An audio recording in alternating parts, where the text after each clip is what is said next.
Bismillahirrahmanirrahim, kembali di channel Robby Delpis ya. Kali ini saya ingin memberikan analisa terkait hasil pertandingan antara Timnas Australia melawan Timnas Indonesia pada gelaran kualifikasi Piala Dunia 2026 yang berakhir dengan kekalahan telak bagi Timnas Indonesia, yakni dengan skor 5-1 ya.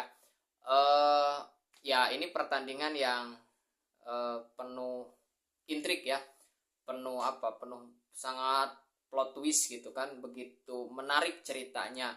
Kenapa begitu menarik ceritanya? Pertama, karena Australia diterpa badai cedera ya, banyak pemain inti ya cederanya, kalau tidak salah ada sekitar 8 orang, 8 pemain yang cedera dari timnas Australia, dan 5 diantaranya kalau tidak salah adalah pemain inti gitu kan. Nah, sehingga itu menjadi peluang kalau kita bandingkan dengan pertandingan Indonesia melawan Australia pada saat di Stadion Utama Gelora Bung Karno ya, di mana Australia berhasil ditahan imbang oleh timnas Indonesia dengan skor 0-0. Pada saat pertandingan pertama itu dengan yang berakhir dengan skor 0-0 itu, timnas Indonesia ya kalah dalam jumlah penguasaan bola, secara permainan didikte lah ya oleh Australia, tetapi Australia gagal mencetak gol. Nah, dan itu full tim ya pada saat pertandingan pertama. Nah, pada saat pertandingan saat ini ya salah satunya adalah Australia tidak bisa bermain full tim, tetapi keunggulan mereka ada di kandang gitu kan. Itu yang pertama. Menarik kan? Nah, hal kedua yang membuat pertandingan ini menarik adalah Timnas Indonesia kembali kedatangan pemain-pemain naturalisasi yang baru, yang secara kualitas dan secara posisi atau kebutuhan tim memang dibutuhkan. Di antaranya, selama ini timnas Indonesia kan krisis pemain depan ya, karena tidak punya pemain yang memang benar-benar dibutuhkan, sehingga lini serang itu menjadi salah satu masalah atau salah satu posisi yang memang kerap kali mengalami kesulitan ya untuk melakukan finishing atau mencetak gol. Nah, maka oleh Romani, salah satu striker yang didatangkan itu diharapkan menjadi solusi ya. Artinya ada tambahan pemain di pos lini depan yang memang dibutuhkan. Ditambah lagi ada 3 pemain lain yang juga mampu menambah kedalaman ya. Misal ada Dean James. Dean James ini kan posisinya bisa di back kiri, bisa juga di winger kiri gitu kan. Nah, itu semakin mempertebal sisi kiri timnas Indonesia. Dan secara atribut misalnya jika diperbandingkan bagaimana Dean James dengan Kelvin Verdong misalnya, itu kan hampir berimbang, tapi dalam beberapa sisi terutama dari sisi attacking disebutkan bahwa ya Dean James akan lebih unggul secara atribut ya. Nah, kemudian posisi lain ada juga Joy Pelopesi. Joy Pelopesi ini kan sebagai defensive midfielder atau sebagai gelandang bertahan. Ini juga secara kualitas oke dan memang dibutuhkan karena lini tengah kita tipis ya. Hanya ada ya Ipar Jenner, kemudian Tom Hai, Marcelino, ya Ricky Kambuaya, juga termasuk Nathan Choaon. Walaupun Nathan Choaon juga biasanya kan ditaruh di bek kiri. Nah, artinya kedatangan Joy Pelopesi diharapkan memang bisa menambah kekuatan di lini tengah gitu ya. Kemudian satu pemain lagi adalah Emil Audero, di mana dia adalah sebagai penjaga gawang yang secara track record, secara CV tidak kalah menterengnya daripada Martin Paes ya. Tetapi memang dari segi chemistry yang sudah terbangun, tentu Martin Paes dan logikanya ya wajar ketika Martin Paes yang starter. Artinya tinggal pertambahan kekuatan ini diharapkan justru akan makin memperkuat gitu kan timnas Indonesia gitu kan. Itu hal yang kedua yang menarik. Nah, hal yang ketiga yang juga menarik dari pertandingan ini, bagaimana untuk pertama kalinya timnas Indonesia secara market value, harga total daripada keseluruhannya itu lebih unggul, lebih tinggi, lebih mahal daripada timnas Australia. Artinya secara kualitas kita ya hampir sama gitu ya kalau melihat pemain-pemain yang sekarang, atau barangkali tadi secara market value itu kan lebih mahal dan lebih baik daripada timnas Australia. Nah, dengan beberapa catatan tadi, timnas Indonesia bertambah pemain baru yang secara kualitas bisa mempertajam dan juga memperdalam squad. Kemudian timnas Australia yang tidak bisa full tim ya bermain karena diterpa badai cedera, plus memang mereka juga diganti pelatihnya ya baru ya, dimana Toni Poponik ini kan agak kesulitan juga mencetak gol. Kemudian yang ketiga adalah secara market value pemain timnas Indonesia lebih mahal. Tentu hal itu membuat timnas Indonesia punya kepercayaan diri yang cukup bagus. Oh, satu lagi ya, bagaimana pertandingan terakhir timnas Indonesia yang mampu mengalahkan Arab Saudi dengan skor telak 2-0 itu juga membuat kepercayaan diri timnas Indonesia tinggi, dan tentu ekspektasi para pecinta atau supporter timnas Indonesia juga tinggi gitu ya. Nah, ketika menghadapi pertandingan ini Australia dengan pelatih baru mereka, setidaknya mereka sudah melewati 4 pertandingan. Nah, timnas Indonesia pada saat yang sama juga dilatih oleh pelatih baru yaitu Patrick Kluivert yang diasisteni ya, dibantu oleh asisten pelatih ada Denny Lazat, ada Alex Pasur, ada Gerard Vandenberg, dan juga ada yang lain-lain gitu ya. Artinya ya belum jelas memang strateginya akan seperti apa gitu kan. Nah, ketika press conference ya, itu kan muncul statement bagaimana ya sekelas Tom Hai sendiri pun mengatakan bahwa ya kami ingin menang gitu ya. Nah, ini tidak masalah ya, confidence itu harus ya, percaya itu harus. Tetapi over confidence, kelebihan atau terlalu percaya diri juga tidak boleh, karena itu akan menjadi bumerang. Nah, orang juga memang sudah mengira sejak awal bahwa Patrick Kluivert ya dari Belanda akan menerapkan total football ya. Mereka akan bermain menguasai bola dan seterusnya, dan itu terbukti.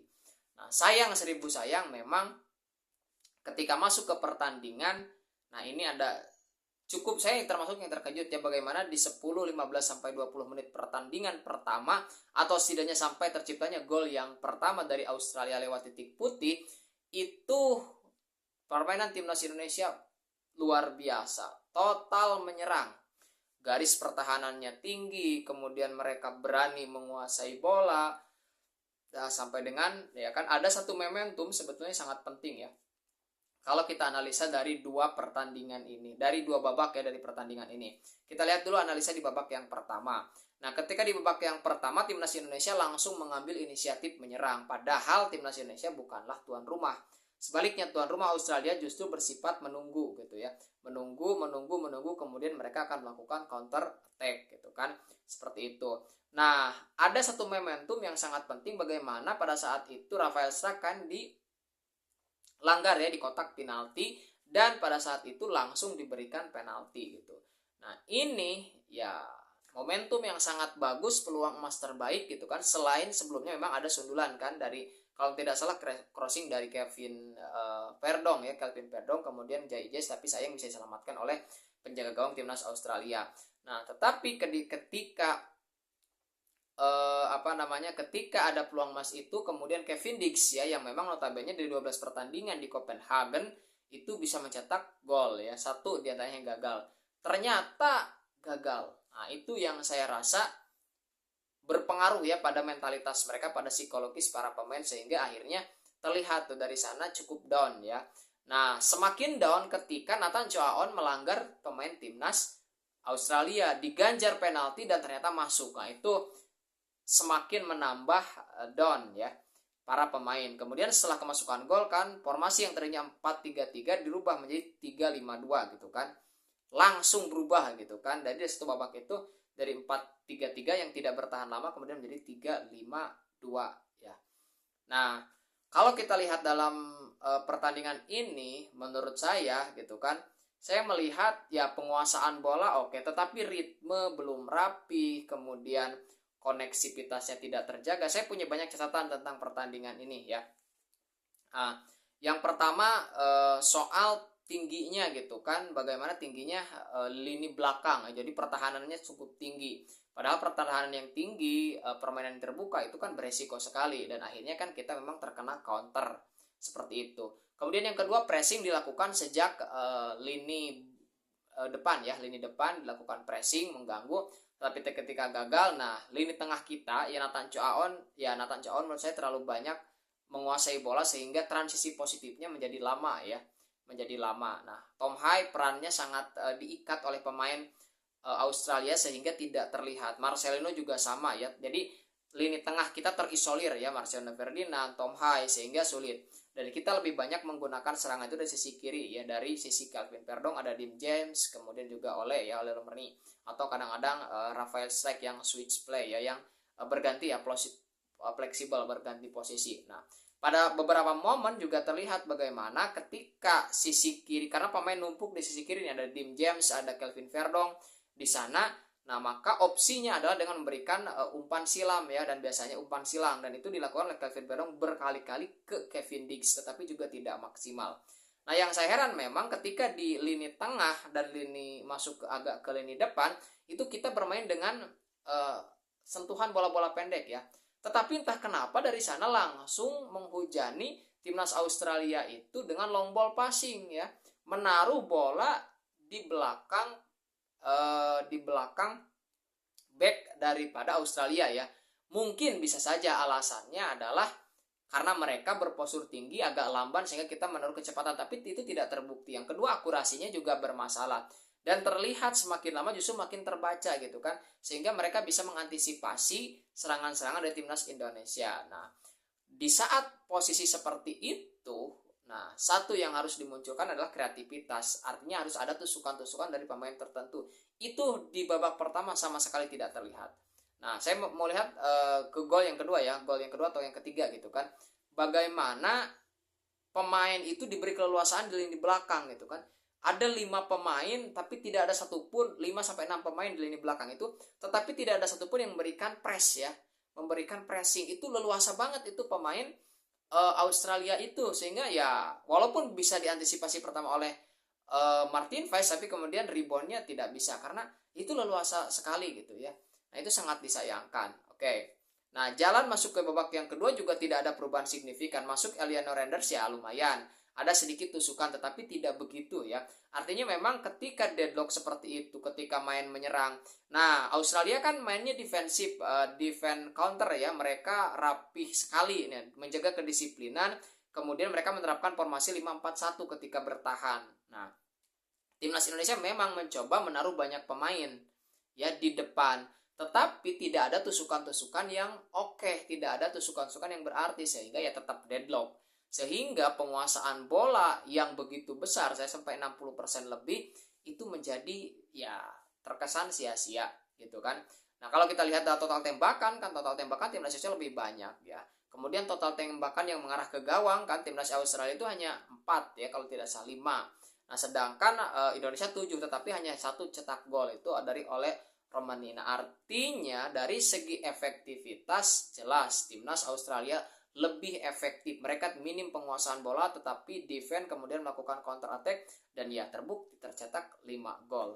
Nah, sedangkan dari timnas Indonesia baik babak pertama ataupun babak kedua tidak ada perubahan yang signifikan. Saya tidak tahu, sepertinya tidak punya plan lain gitu ya. Jadi sudah seperti mentok, dan akhirnya cara bermainnya seperti itu, dan itu ya terlalu mudah untuk diantisipasi gitu ya. Nah, ini jelas kekalahan yang sangat tidak mengenakan dan banyak sekali PR yang harus dibenahi ya.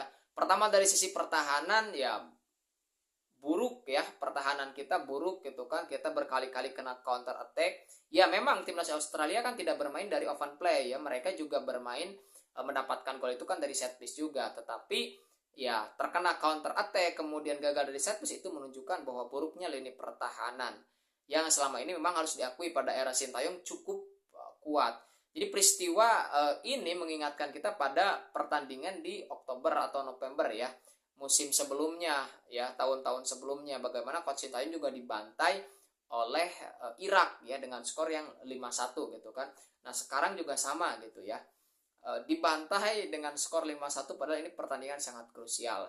Itu jadi ini pertahanan kita sangat banyak sekali bolong-bolong gitu ya. Jadi bocor di mana-mana gitu, sehingga ya gagal mengantisipasi. Kemudian yang kedua adalah lini tengah yang juga tidak berjalan tadi, karena Tom Hai ya itu juga dijaga ketat ya. Sulit sekali Tom Hai mendapatkan suplai bola, sehingga Tom Hai juga tidak bisa memberikan bola ke depan. Kemudian Nathan Chaon ya, menurut saya Nathan memang bisa menguasai bola tapi terlalu lama gitu ya, terlalu lama sehingga gagal melakukan transisi positif yang cepat. Nah, kemudian dari sisi depan juga ya, karena pertama long ball passing, kemudian yang kedua supply dari tengah tidak ada, ya akhirnya kesulitan lah pemain depan kita untuk menciptakan peluang atau bahkan mencetak gol dengan baik gitu kan. Nah, sempat juga kan di babak kedua kita menggunakan servis, memperbanyak servis, ada tendangan gawang, tendangan penjuru, tapi juga itu juga gagal dimanfaatkan dengan baik ya. Nah, dan yang terakhir menurut saya ya permainannya sangat masih jauh dari kata rapih ya. Ini organisasi permainannya belum ya. Terlihat memang para pemain yang berkualitas ini bermain individual itu terlihat sekali gitu ya. Kesulitan tuh, tidak ada ritme, tidak ada irama. Jadi ya tidak bermain sebagai satu tim ya. Tidak bermain secara kolektif dengan baik. Chemistry-nya memang belum terbangun ya.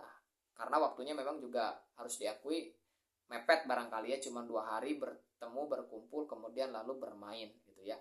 Ini jelas kekalahan yang sangat menyakitkan, semua orang pasti kecewa, tetapi saya pribadi ya lebih memilih untuk ya pelatih harus dievaluasi, dan memang harus dievaluasi karena ini berbahaya ya. Peluang menuju timnas menuju Piala Dunia memang masih ada gitu kan, tetapi untuk langsung agaknya cukup berat, sehingga mungkin kita ya kembali ke plan selanjutnya, yaitu di round keempat barangkali ya, dan itu pun tidak mudah gitu kan.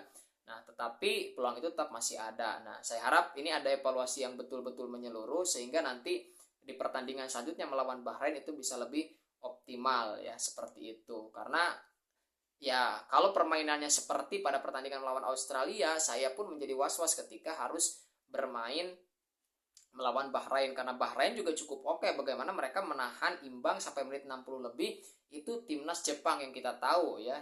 Indonesia kembali dibantai juga oleh timnas Jepang ya. Jadi ya ini momentum sebetulnya untuk kita minimal imbang atau menang gitu ya melawan Australia, karena tadi ya mereka tidak full tim, kita secara market value lebih mahal, pemain-pemainnya oke, tetapi ya kita harus diakui gagal memanfaatkan momentum ini. Tapi ini bukan akhir dari segalanya, dan tidak patut kita mempersalahkan pemain ataupun pelatih. Ini keputusan sudah diambil, sudah ada ya. Yang harus kita lakukan adalah bagaimana memberikan evaluasi yang jelas ya. Tetapi ya mudah-mudahan ini ya nanti akan ada perubahan di pertandingan yang kedua ya. Kalau tidak ya ini akan sangat merugikan kan, seperti itu. Oke, bagaimana pendapat teman-teman mengenai hal ini? Nah, silahkan boleh ditulis dalam kolom komentar. Terima kasih.